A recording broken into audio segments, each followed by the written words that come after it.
የጾም ቀን 10 ዛሬ የብሉቤሪ አምባሻን የሰራሁት እንዴት እንደሰራሁት ላሳያችሁ።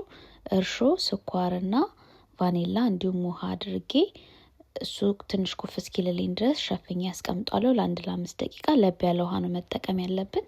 ከዛ በኋላ እሱ እንደዚህ ከሆነልን በኋላ ዱቄት አደርግበታለሁ። ዱቄትና ጨው፣ ከዛ በኋላ ቤኪንግ ፓውደር፣ የብርቱካን ፍቅፋቂ፣ ዘይት አድርጌ በደንብ ማሸት አለባችሁ ስታወቁት። ከዛ እንደዚህ ካቦካሁት በኋላ ብሉቤሪ ከላይ አደርግበትና ኩፍ እንዲልልኝ ተወዋለሁ።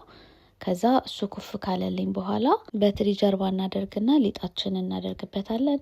ከዛ በኋላ እሱን ቅርጽ ማውጣት ነው የሚሆነው። እኔ ቅርጽ ማውጣቱን አልቻልኩበትም፣ ያው የመጀመሪያ ጊዜ ስለሆነ ከዚህ በኋላ ለማሻሻል እሞክራለሁ። ያው ሁላችሁም እንደ ፍላጎታችሁ ነው ይሄንን ማድረግ የምትችሉት። ከዛ እሱ እንደዚህ ካደረግን በኋላ ምጣዳችን በደንብ ሳይግል ነው የምናደርግበት። ምክንያቱም ውስጡን ቆንጆ ሆኖ እንዲበስልና ቆንጆ ከለር እንዲይዝልን። እኔ እንደዚህ ሆኖ ወጥቶልኛል። በጣም ነው የሚያምረው አይደል?